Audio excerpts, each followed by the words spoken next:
Call to order the City Council work session for City of East Grand Forks for Tuesday, November 24th, 2020. It's now 5 o'clock. Would City Clerk please call roll? Mayor Steve Gander. Here. Council President Mark Holford. Here. Council Vice President Jeff Russell. Here. Council members Clarence Better. Here. Dale Helms. Here. Tim Riacock. Here. Tim Johnson. Here. Mark Demers. Present. Does term quorum. Number 1, 2020 Deer Survey and Greenway Deer Report. Reid, hand it over to you.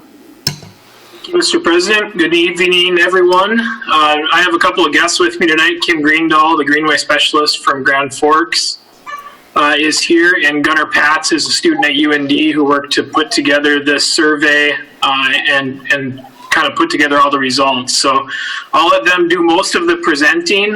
Just a couple of points on it.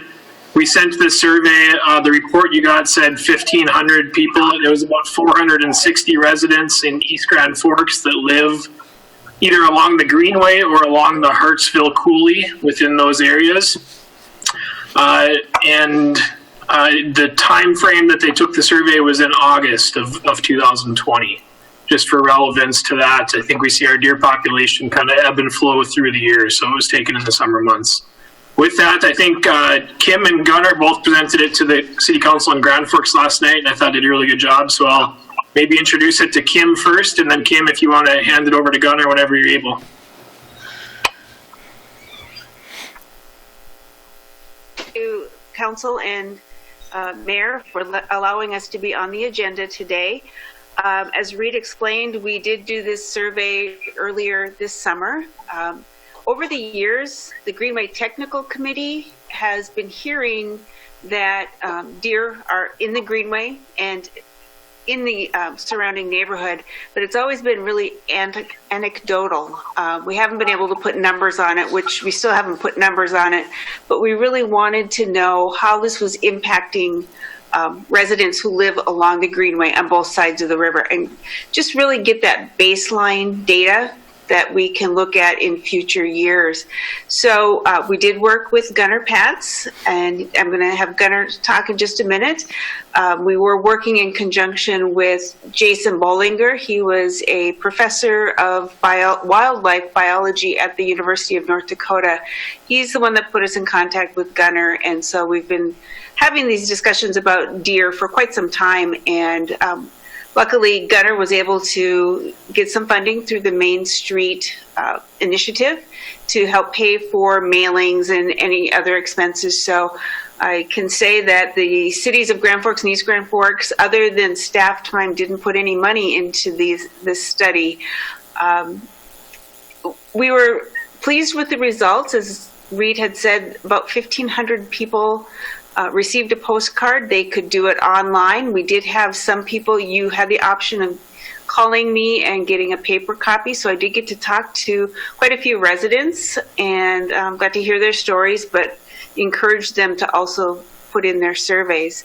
So with that, I'm going to hand it over to Gunnar, and he's going to tell you a little bit about what he learned or what we learned, and hopefully it's in the report for you. So Gunnar?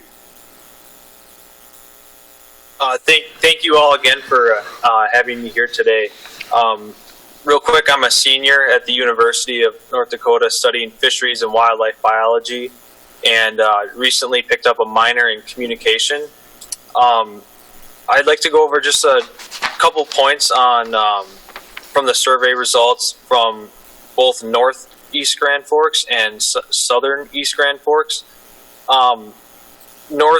The north part of East Grand Forks, almost 50% of all people that took the survey or submitted the survey said that they've seen an average of 1 to 5 deer on their property daily. And over 50% of them think that the populations in their area have risen over the last 5 years. With that increase of population, 30% of residents report moderate to severe damage. This number can only go up with rising deer populations. And the same trend is seen in southern East Grand Forks, with over 50% of people who took the survey see 1 to 5 deer on their property daily. 60% see that the deer population has risen over the over the past 5 years, and 30% report moderate to severe damage. What does this really mean? This means that deer populations will continue to rise, being unchecked, and with that, the increase of upset residents with deer property damage. Why are these deer in residential areas? The biggest reason that we suspect is that even though East Grand Forks has a no baiting ordinance, we think that people are still baiting deer with either bird feeders or still just straight out putting corn out for them, which brings them into the city, causing problems. One resident might like to look at the deer, but when a herd of 4 to 5 come through at a time and then they start eating ornamentals and causing property damage on the neighbors' land, is just an equation for upset people. That's basically the main points, and that's what we have.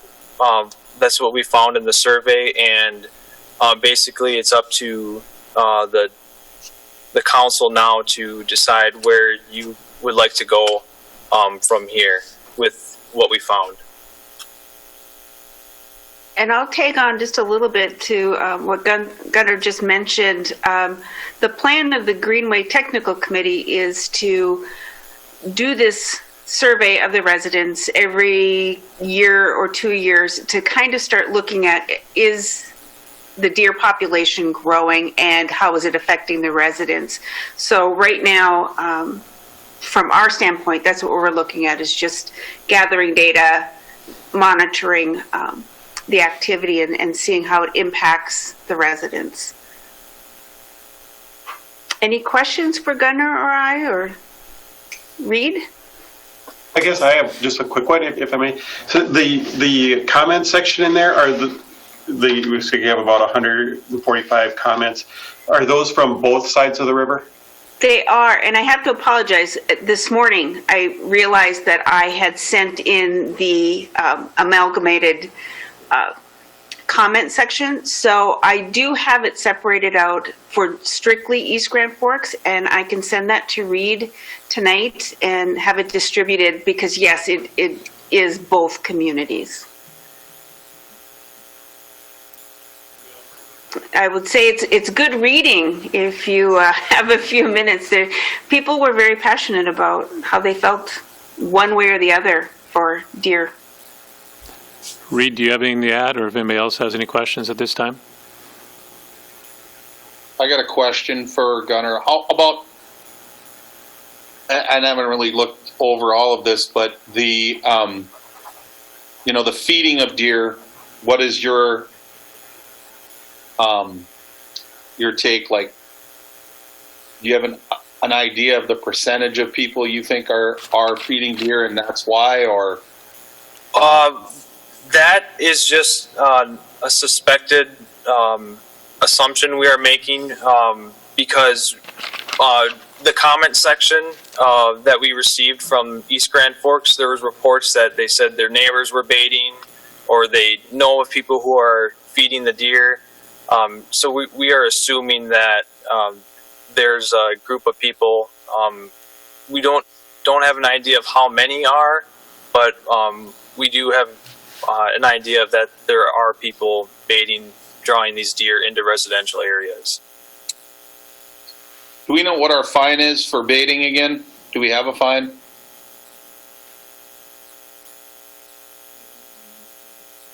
I do not. Maybe Mike can answer that. Apparently it's not high enough. I guess You guys laugh. the one thing I would say is, anytime that there is something going on that's changing the behavior of our residents, I know of folks who say, I'm not going to put in a garden anymore, I'm not going to replant my decorative shrubs because the deer have eaten the bark off them repeatedly. So anytime you have something going on that people are having to change the behavior, and it's a behavior that actually was a good one, growing a garden. I know a lot of people put in gardens this year with COVID and all, we were at home more. But I also know of a lot of people who say, I'm not putting them back in because the deer just clean them out. They put in electric fences, they put in snow fences around, and those deer, they can jump pretty high or get under the wires or whatever. And so I've for sure heard that as a concern coming after produce. Now that's actually feeding the deer because they clean up a garden really well, but what do we do with that? And that's not for you guys to address. You've shared with us a really good baseline of data, and now it's for us to decide, do we need to do better enforcement on the feeding or some other changes? But I do think, from the people I talk to, that they would appreciate if some way we could reduce that number of deer. Anybody else have anything to add? Mr. President, it's Mike Hedlund here. Yes, sir. I'm trying to look up in the city code what the penalty would be, and in the deer feeding ordinance, it says penalty C section 10.99, and I haven't found that yet, so I'll keep looking and try to get that information. If that's the case, it's probably just a misdemeanor.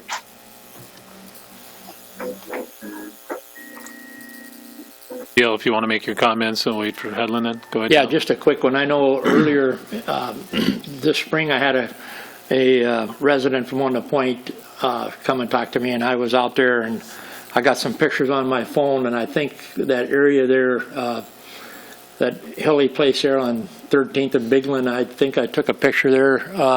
There was probably 60 deer in there at that time. So there's a lot of them out there. I think that's probably the worst part of town is out there in that area. No doubt there's some on the north end. I haven't seen near as many or heard of near as many there, but I know the Point area is really bad around that coulee. Any luck, Mr. Hedlund? Not yet, but I hopefully will shortly here. And of I'll course, probably have to some people love the deer. We can't forget those folks. They just love them. There could never be too many deer to some people. Mr. President, if I could just add a couple of things. Just number one, Kim mentioned that when she was introducing Gunner, as far as staff time for us, I'd like to thank Gunner and Kim for their work on this. The work that my department put into it locally was to find the list of addresses to mail and provide labels to Gunner, and they literally did all of the rest of the work. So they deserve a lot of credit and a big thanks from us for that. And two, Kim mentioned Jason Bollinger, who's a professor at UND, who has visited some Greenway technical meetings through the years prior to taking a job at a different university. And one thing that he talked a lot about in his experience with deer population in communities is when you start to see either destruction of property and or other varmints that may come with deer start to move into town. And certainly I think the comments start to show some of the destruction of property. We've seen some of that on our city property. We've planted new trees in front of the VFW Arena in O'Leary Park and lost them now 2 years in a row to bucks scraping them. But finally, just in the last couple of weeks even, I've heard, I don't know for sure, I haven't seen pictures, but I've heard stories of people in the south end having coyotes in their backyard. And so if that is something that's true, I don't know whether or not it is, but if that's something that's true, that could potentially raise a higher level of concern as well. We've definitely had coyotes come over our dike in our backyard chasing deer in hot pursuit, for sure, firsthand. Mr. President, referenced that penalty. I did finally find that. It says that if it's for a part of the ordinance that doesn't have any penalty specified, then you have to, then basically the assumption is that, as Mr. Murphy said, it'd be a misdemeanor, which is a sentence of up to 90 days and a fine of up to $1,000 or both. How many have we given out? Like, I would guess none. None that I'm aware of anyway. It's very rare that we actually get the complaints. Okay. Anybody else have anything at this time? I see none. Thank you so much. Thank you, Kim. Thank you, Gunnar. Thank you. Thank you. Move on to number 2, request to approve lease agreement from Metropolitan Planning Organization. Ms. Ellis. Yes, hi. This is repeat performance. At the last work session, I brought in the MPO lease agreement with just a 1-year option. And at that meeting, we discussed adding a second year, going with their a consumer price index up to 5%. Unfortunately, I was unable to get that lease agreement to the council meeting. And so we only approved the 1 year. So I'm just going to come back with the 1 year with a second year option and take it to council next Tuesday, if you guys are okay with it. Anybody have any questions for Nancy? I see none, ma'am. Thank you so much. Wonderful, thank you. Move on to number 3, consider approval of the law enforcement mutual aid agreement. Chief Hedlund. Good evening, thank you. This request is for a kind of a cover-all type of mutual aid agreement that would basically allow us to request assistance from agencies across the state or respond to requests for assistance from agencies across the state. We currently do have several mutual aid agreements in place, mostly for the Special Operations Group and the Drug Task Force, but this would be a little bit more all-encompassing for a variety of the things that have come up during 2020. Law enforcement agencies across the state are passing this same mutual aid agreement, so that's our request to have this moved on with myself designated as the responding party and the requesting party. Anybody have any questions for Chief Hedlund? Mr. Demers. Thank you, Mr. President. Chief, I appreciate you bringing this to us. I mean, generally in favor of our mutual aid agreements that we have throughout, with our neighbors, and I think they've served us well. Wondering, first off, what this does differently than what we have currently in place. This summer we responded to a mutual aid request, I believe, in Bemidji. Yes, that's correct. What does this do different than that? Not a whole lot, other than would include basically every agency within the state that signs up for this program or signs up along these lines. So it's just, as I kind of stated earlier, it's just a little bit more all-encompassing. If, say, for example, an agency that we didn't currently have an existing mutual aid agreement with were to need our assistance, we could respond. Or on the same token, if we were to have, for example, a flood event, like obviously we haven't had anything major since where we were needed to request a long distance agency since 1997, but that was a year where the city put out a request and got assistance from literally across the state. So it's just a little bit broader in the scope. Does this encompass local law enforcement, county, state, federal? What? That's just state and local. So no county? City, sheriff's, yep, Oh, Polk County. We already had in place with Polk County and Crookston. We've had those in place for a long time. This is just basically expands upon that. If this were passed and we received a mutual aid agreement request from Minneapolis, would we be required to go down there? We're not required to ever go. We would look at the situation. We'd look at our staffing at that point in time, the need that of the agency that was requesting it, and our realistic ability to help. If you're talking a department that's that far away, it would have to be a pretty significant need because you're tying up at least 10 hours of travel time alone. And I know we did some of that, in North Dakota, or I don't know if we actually went through with it, but I know we agreed to send an officer or two. Yeah, I believe we had one officer attend twice as part of the SWAT team that was deployed from Grand Forks. And that was out west, right? That's correct. And I guess, like I said, I'm generally in favor of it. I just want to look at what the downside is, and I wouldn't want to, knowing what last summer brought, I wouldn't want to see our officers spend a ton of time down in Minneapolis, because I don't, as reciprocal as that aid may be, I don't ever see it being reciprocated. I don't see the type of conditions that would happen to bring everybody from that neck of the woods down, whereas I think the opposite is much more likely. So I don't know if I see it as reciprocal as as maybe it's laid out. That's one of my fears. The other fear I agree have. with you, and I guess I foresee it being much more likely for us to be either requesting or responding to requests for aid from northwestern Minnesota agencies.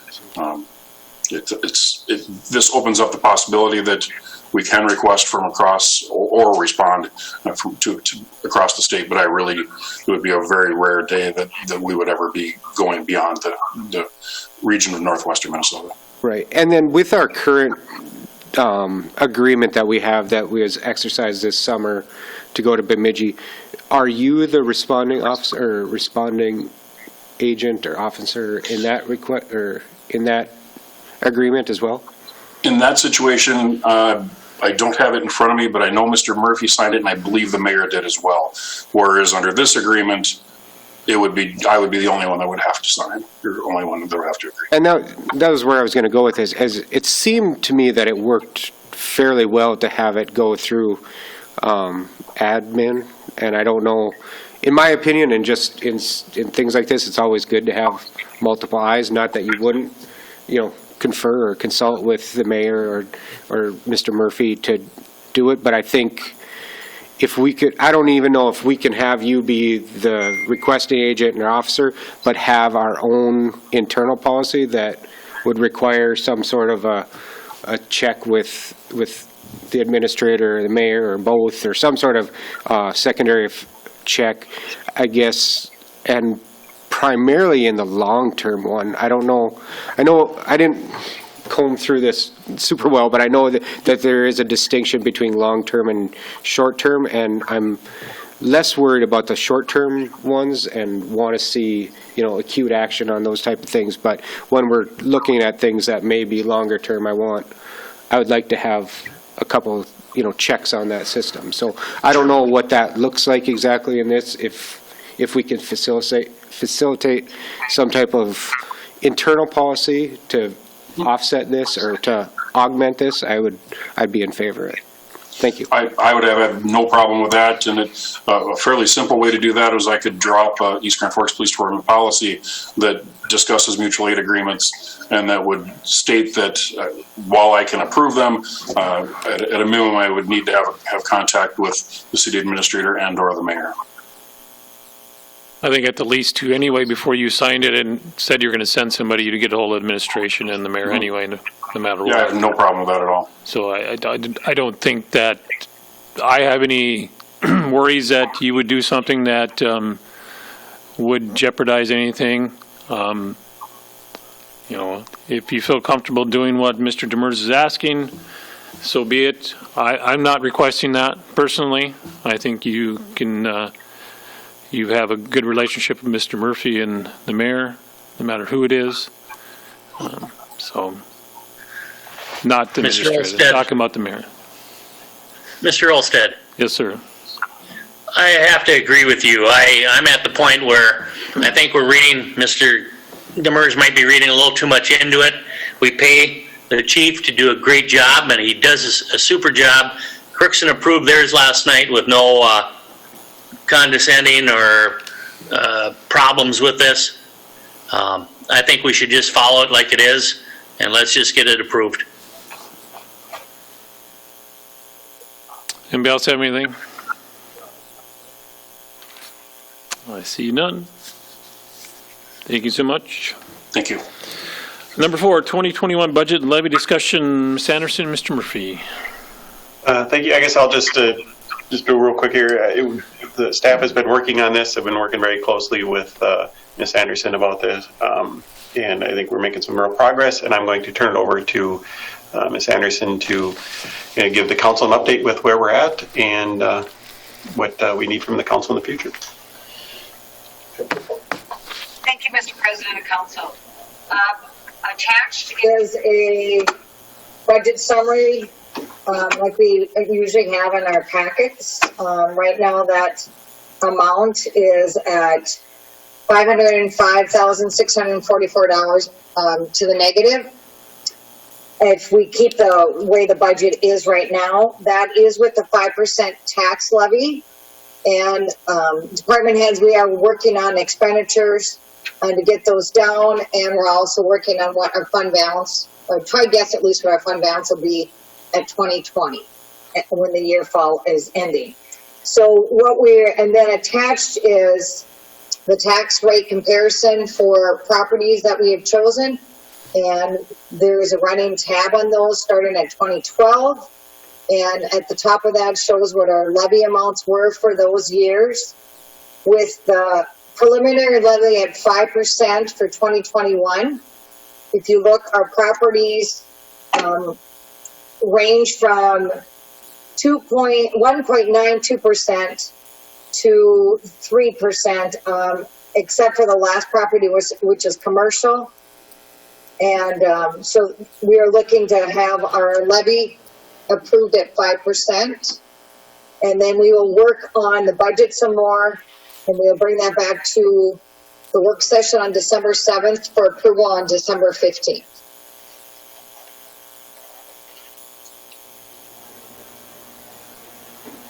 Anything to add, David? No, I believe you covered it pretty well. Yep. And I think as far as the only thing I'll add is that we've had a couple meetings with the department heads already. And I think we've made some pretty good progress already to get this balanced out. And I really don't have any concerns that by the time the budget needs to be approved, that we will have a budget together that the council will be able to get behind and approve. Just a couple of things. I do appreciate all the work that you put into this. I love the statistical analysis using homes of various price points within our city to kind of give us a guideline. If we raise the gross levy by this dollar amount, what does that do to these individual homes? And I am on board with keeping the levy increase at 5%, and that should carry hopefully 2-3% to the average homeowner if history holds, and maybe even lower. It could go to close to zero for some, depending on just all the other factors. And I appreciate also that you're willing to work down to that bottom line spending of reserves into the range of around $250,000. Is that still a target that we have in mind? So we're looking at 250 that we could use from our reserves. Is that what you're saying? I think that was a conversation we had some time ago as a target to shoot for. Unless that's changed, I guess I'd like to hear from anyone either on the council from a policy standpoint, if you'd like to move off of that, or if staff feel that that number is still a reasonable target. I guess I'll say, as far as staff as the administrator, I still feel that that's a reasonable target. I think just keep moving forward and see what they come up with. Go ahead, Mr. Demers.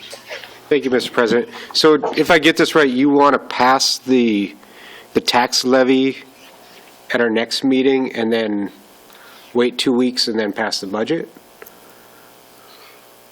Yes, we would have it, the tax levy here that we would need to pass, the timeline for that is so that it can get to the county, so that it can get certified. We do not necessarily have to have all of our budget finalized. That could be done later in the month. But like we said earlier, we're well already on the way to getting to where we need to be with that. And I'm confident that we will have that ready by the time we need to get it before the council. Karla, if you want to jump in on that, Actually, you don't have to have this certified to the county. However, at December 1st is our Truth and Taxation meeting at 6 p.m. And so that's where we would like to tell the public that our intention is to keep the 5% tax levy. However, we will send into the county in December, actually done with the budget, saying this is what our budget is. But we just want to make sure that the taxpayers are aware of that at the Truth and Taxation meeting. I guess it would be my suggestion to keep with the 5% for now, but I would, instead of trying to pass something outside of passing the budget, I would pass them at the same time, I guess, is what we've traditionally done.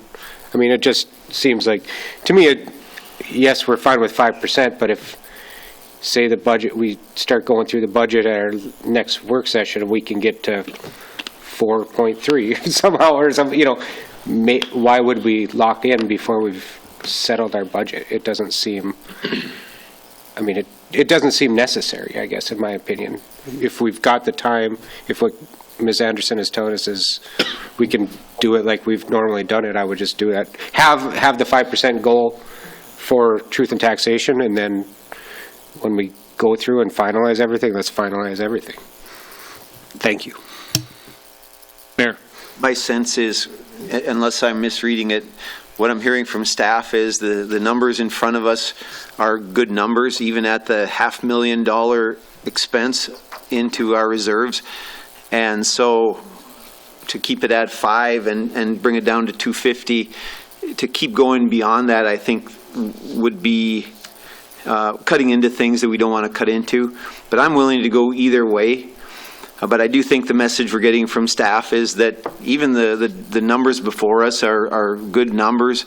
It's going to be through good work and sacrifice on the part of our department heads to get it down to that 250. So I'm happy to go either way. I could see approving the 5. I don't anticipate that we would go below the 5. And so, but again, if the group prefers to do it all at one time, I am totally fine with that. Mr. President, and I apologize, I don't mean to confuse people. Last year we had, when we did the truth and taxation, we also had our budget numbers done. And so we did it all at the same time at that first December meeting. So by no means we don't have to do the tax levy at our next meeting. It's just to bring it up to make sure that at our truth and taxation meeting that our taxpayers are aware that we intend to vote for the 5% levy and that we can approve the budget and the levy all at the same at the December 15th meeting. Okay, so you're saying now that we would not vote on the levy and the budget till the 15th, so we'll do them together? Is that what you're saying? Okay. All right, anybody else have any questions? See none. Thank you, ma'am. Thank you.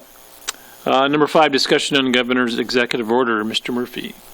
Thank you. I won't take much time with the introduction on this. I know this will be more of an open discussion amongst the council and staff here. But as everybody is aware, we have had some unprecedented things happen here this last week with the governor shutting down restaurants and limiting gatherings and those types of things, at least and through till December 19th.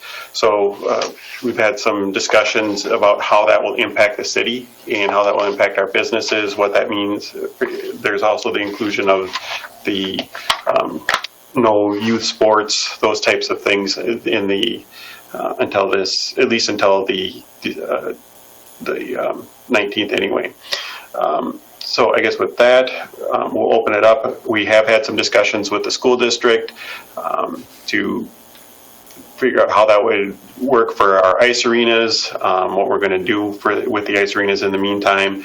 We've discussed about how we're going to get the word out, what we can do to help promote our local businesses, that they still are available for gift certificates, takeout, the shop local. And so I guess with that, we'll take any questions, but I know there's several council members that were involved in that as well. So just want to hear what everybody has to say about that, and we'll let you know where we're at. What I'd like to do is, Reid, are you still on? There you are. Reid, maybe you can give highlights of how you're handling it, what is your responsibility, and how we're addressing things. I know we did send out a bulletin, community announcement of how we're going to run our arenas and what you're doing to them, but maybe give an overview of what is going on in your department then, sir. Thank you. Absolutely. Thank you, Mr. President, Council. So I guess first off, the ice arenas, knowing that the announced closure, the announced pause is through December 18th, about a 4-week shutdown. With that type of time period with the arenas closed fiscally, it's a little too short of a time frame to really save any money if we were going to take ice off and then rebuild it and be ready to skate on it again December 19th. most ice arena managers in Minnesota use kind of 6 weeks as the shortest break-even point if there's going to be a pause in skating to make it fiscally worth shutting the compressors down, taking the ice out, and then rebuilding it again. So really what we're doing within the arena is to try to limit the expense of the utilities and the staffing the best we can, is kind of some cost-saving measures from a utility perspective, shaving the ice, which is usually about 1.25 inches thick, shaving it down to about a 1/2 inch of thickness, which will allow the compressors to not have to run as long or as often to keep the ice at a temperature.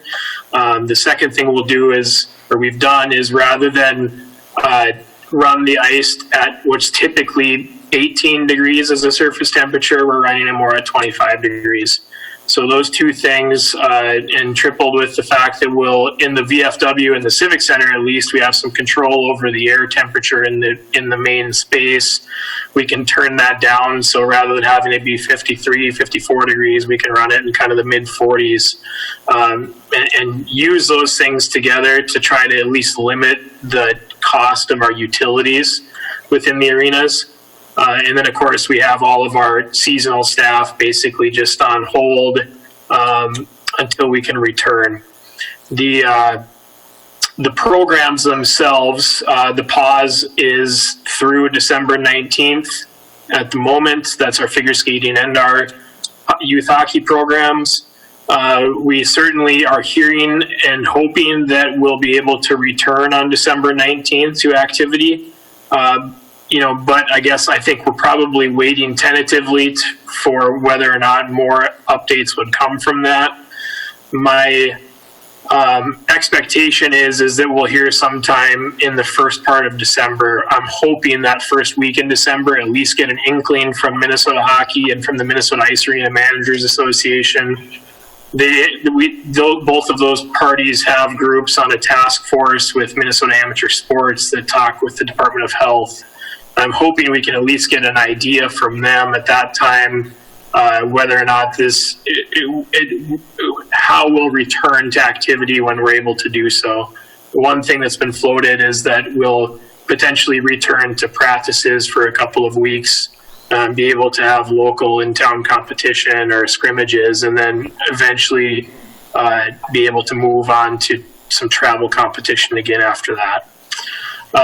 So that's what we're doing within the ice arenas themselves, within our programs. The last one would be our outdoor rinks. Mayor Gander emailed with a couple of contacts he has in the governor's office as well, just asking for some clarification. The executive order, it states that outdoor rinks are allowed to be open, but that it should not allow for people from multiple households to play competitive sports or scrimmages with each other. Prior to the order being out, we had discussed within our department having the outdoor rinks built and open, but having the lights on an automatic timer and not having the warming houses open so that we could limit some of that inorganized or unpredictable gathering spaces. And certainly under this order, we still feel like we will be able to do that. That can very much, at least then, people from the same household can go and play hockey if they choose. And certainly it can allow for public skating to take place, at least at the outdoor rinks. And just with all that said, I would remind people we're not quite even to the point that we've started building the outdoor rinks. We like to make sure we have a good freezing trend before we do so. And it looks like probably the middle to later part of next week, we're going to start to see that a little more consistently, where we're not touching the 40s in the day or having rain showers, and we could potentially start building at that time. Once we start building them, it takes us, weather pending, 10 to 14 days to have them ready anyway, so we may be by the end of this order before the outdoor rinks are ready to skate on. And that would be pretty consistent with what we've been the last few years. We're usually right around the start of the school's Christmas break when we open our outdoor rinks for the year. Thank you so much, sir. Appreciate it. If I want to head over to the mayor, do you want to go ahead? Do you want me to say something? Sure. Tim, he told me to talk. That's good. So, as we've discussed, even last week when we met, the whole premise behind this Executive Order 2099 is when healthcare capacity is reaching its limit, and we have people now in danger of health care being rationed to them, meaning they need the care and they cannot get it. That's the number we did not want to exceed. That's the place we did not want to go. I'm on board with starting to put some restrictions in place, and the governor has tried to do that. And that's what the whole purpose of Governor Walz's Executive Order 2099, November 19th, came out for a 4-week period. We're going to have conversations with our legislators about this and the governor's office. And so anyone in the community who would like us to take their thoughts and ideas to the legislators, to the governor's office, feel free to call any one of us on the council or email us. Our email addresses are on the city website. And we really do represent you in this. I'll be honest, in this whole thing, people's opinions have really surprised me. Some people have strong feelings about just live life and don't worry about it. But a whole bunch of people, more than I would have thought, are saying we got to be careful. We can't be too careful. And so we need to be respectful of all of those different points of view. And so whether you support this or whether you oppose it, I'd like to hear from you. Either call City Hall, it'll get captured in the voicemail system. I can listen to it in my inbox in my email, or send an email. And again, your opinions matter. So according to Executive Order 2099, except specifically permitted, social gatherings are prohibited. Social gatherings, groups of individuals who are not members of the same household, congregated together for common and coordinated social community or leisure purpose, even if social distancing can be maintained. This prohibition includes indoor and outdoor gatherings, planned and spontaneous, and public and private gatherings. Organizers of prohibited social gatherings may be subject to appropriate enforcement action by city, county, and or state authorities pursuant to paragraph 10 of this executive order. And paragraph 10 talks about it is a misdemeanor up to $1,000, 90 days in jail if you participate. If you're an organizer, it is it's conviction $3,000 and up to a year in jail. So that's a gross misdemeanor. And so grandma's turkey could get kind of expensive. So according to this executive order, they've effectively outlawed Thanksgiving dinner with extended family and friends. And that's the reality of it. Probably we all know that. And it does carry fines for organizers, and it carries fines for participants. And I understand there are pros and cons to all these decisions. One of the pros might be that you won't get a hug from your great uncle with hairy ears. I mean, that's the upside to some of this. But there certainly is a downside, and that is a lot of family memories, extended family not being made for a year like this. Executive Order 2099 closed down restaurants, bars, theaters, gyms, and fitness centers through December 18. They're left to figure out how to pay their employees and first of the month bills. And so that's another thing that I personally have a concern about. Shutting down businesses without a plan for funding them is like breaking ground for a building and then going to the bank and saying, hey, I want to build a building. Can you help me line up the financing? It's backwards, and our businesses deserve better. So that's something we're going to talk about. We're planning to convene a meeting perhaps on Wednesday night, 1 week from tomorrow, to talk to local businesses with our legislators and see what can be done to put together funding. It's trying to come through St. Paul. The governor's working on it.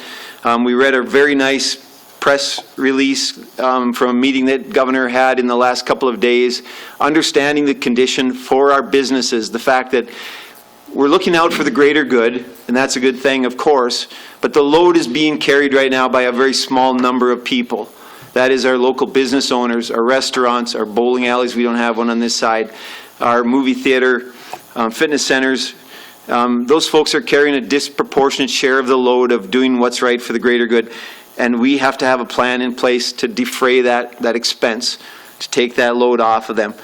And we really are going to work hard through the governor, through any of these state organizations that will help facilitate the proper funding of these restaurants and other businesses for the 4-week period.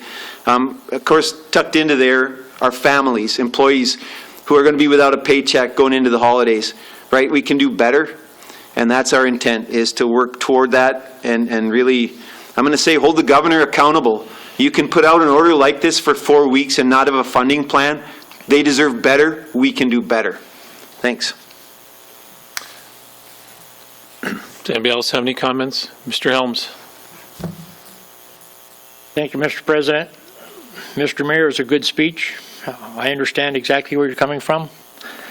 I talked to you earlier. I told you my opinion about the whole thing. These businesses cannot shut down for 4 weeks and survive. It just can't do it. We have way too much money invested in our downtown and East Grand Forks.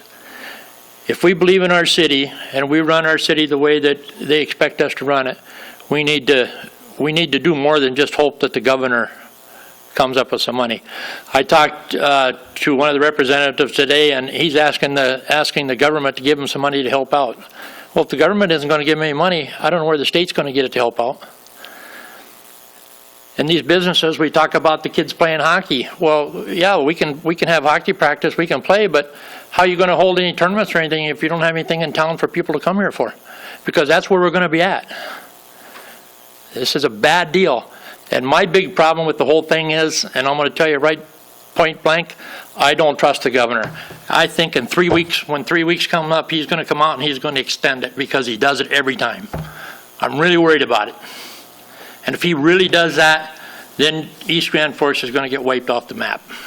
I mean, I'm putting a point. There's a lot of businesses downtown. If they can't survive, I'm not talking about myself. Mine's shut down. I got nothing I can do. And there's nothing I can do anything about it. But we can certainly help these other people. And somehow along the line, we got to figure out a way to let these people open up. And if they do open up, the only problem with that is, from what I found out, is that they're the ones that would be liable. They'd be taking a risk on their own. If somebody complains about them and somebody comes and they get caught, they're the ones going to end up paying a fine. But we have to let these places somehow, some way, we got to figure out a way to get this done and get it done real soon. And I don't think we can wait for 4 weeks to do it. Mayor. To your point on the local level, Mr. Helms, you may or may not be aware, we did bring back the working group that did the COVID distributions, and we looked as closely as we could at any funds primarily administered by the EDA and looked at any funds inside the city. Karla was on board, David Murphy was on board, Paul Gordy was on board, and of course Ron Galsted, the perpetual stick in the mud, was on board. And it turns out that it would be illegal for us to administer or to distribute any of those funds in such a way that they did not have to be repaid. We were just looking for a way, is there any way legally in the city of East Grand Forks that for those businesses specifically shut down on 2099, that we could at least find a way to cover equivalent amount of a rent payment or lease payment and utilities for 1 month? And we could not identify any way to do that at a local level. We really were stymied and would have loved, everyone in the room would have loved to have done it, can't do it legally, and of course, we're only going to do it legally or we're not going to do it at all. So I hear you. I'd love to find a local remedy at least to show a significant help, but we tried everything we could think of inside EDA, inside city, nothing available that we could do legally without repayment. And I understand that, Mayor, and I guess where I'm going with it is maybe we put the option out there for them to open if they want. Let them take their responsibility. Instead of taking it out of their hands, at least let them make their own decision about it. I know it's a bad deal, and I know that the city ain't got it to do. And there's not a business that's in East Grand Forks right now today that needs another loan. I mean, most people are already maxed out on that as far as they can go. As I read the letter of the order, any entity that facilitates someone violating this also is culpable. So anyone that facilitates that would be considered culpable. That would be us. Anything else, sir? I don't know what else I can say. I mean, it's just something that's, I just feel bad about East Grand Forks. I feel bad that the governor can use the power that he's using. He's already proved it 4 months ago that the mask mandatory did not work. How does he figure that closing the businesses are going to work?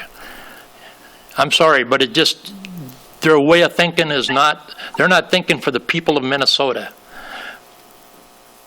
I think it can help, but I think if he was going to do it, he should have lined up the funding ahead of time.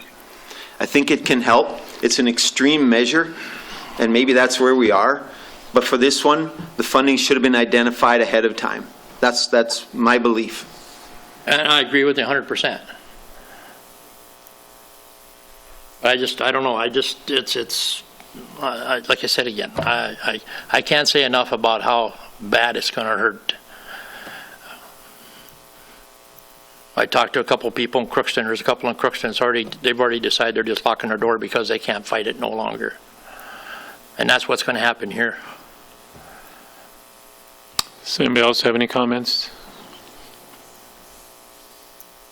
I think what the mayor has said and talked about, Mr. Helms, I think we're all in agreement that something needs to be done. I think that we need to make sure we reach out to keep pushing, and hopefully next week, even before next week, that we keep the pressure on, and hopefully they do the right thing and forget what party they represent and get together and get something figured out, because I'm tired of hearing different parties going back and forth. It's time just to say we're Minnesotans and we need to get it done. So, not Mr. Gordy. Just as a reminder, all these things are talking about what state government can do to help us, but locally, what individuals can do would be buy a meal, buy gift certificates from your local restaurants, buy gift certificates from the theater, find ways that you can support our local businesses as they go through this, and show all the local support that we can do that, so we can keep it's called showing the love, shop local, showing what we can do to keep our businesses still alive. Thank you, sir. I know that you been working with the chamber and did see that announcement you sent out, that little advertisement or whatever you want to call it, pushing the shop local, and hopefully people start seeing that, and just make sure a lot of them are offering meals for Thanksgiving too. You can order them. So a lot of those people ordered product last week to have it, for Thanksgiving, anticipation of being open. So hopefully people remember that. And Mr. President, if you go to the Chamber's web Facebook page, if you go to the EDA's Facebook page, we're supporting each other and running mutually supportive campaigns to remind people to buy locally, and people should be getting something in their next water and light bill. The thing that you referred to will be in the next water and light bill, reminding people to shop locally. And in addition, this coming Saturday is Shop Small Business Saturday. So there are some free ads that the Chamber has put together. Some of our local businesses on the east side are taking advantage of those free ads that the Chamber is putting together for people to make sure that potential customers are aware of them. I did see the EDA post on Facebook. I did share it, and I know that saw that. So if everybody can just keep the word out there and just keep talking about it. So does anybody else have anything? Mr. Helms. Just one more thing, Mr. Mayor, the meeting you're talking about, maybe next week or whatever, who's that going to involve, or how many people you plan on? We're limited to 10 people in the room. Right now, we have a commitment from Representative Deb Keel, Senator Mark Johnson, and we're going to try to work through Barry, we're going to work through Paul, and actually have people here to total the 10 of local businesses impacted by this. And then we'll put out a Zoom invitation for any and everyone else who could be part of it, either in a conversation or to give some testimony how their business have been impacted. So we're going to fill the room with the max of 10, and we're going to open it up to Zoom. Of course, everybody's welcome. I suppose Megan will have to, in case there could be a virtual quorum there. But that's the plan, is to, and Barry said it also, we're going to have to invite individual businesses. We can't just throw out an open invitation, but we need to hear from specific ones, most heavily impacted specifically by 2099. And we're just trying to send a message to St. Paul, to the governor, to say, this is the reality on Main Street USA, Main Street Minnesota. We need to do the right thing and come up with the funding sooner rather than later for the penalty that these folks are paying for this 4-week shutdown right through into the holiday season with Thanksgiving and everything, people coming home. This is not good. And again, it's perhaps reasonable in this moment to shut down COVID, but it's unacceptable to do it without a way to also help make these businesses get through it financially. Anybody else have anything? I think I'd like to be invited if I can. If not, that's fine too, but You will be invited, for sure. thank you. Yeah. I think too, what you talked about that, and if we have Zoom invitations out there, but also throughout too, if you're not able to attend and you're a business owner, we hopefully maybe can record something that we can send down in the package, so do that also. Anybody else have anything? If not, entertain a motion to adjourn. Moved by Demers. Second by Johnson. All in favor, say aye. Aye. Opposed, same sign. Motion is carried. Means adjourned.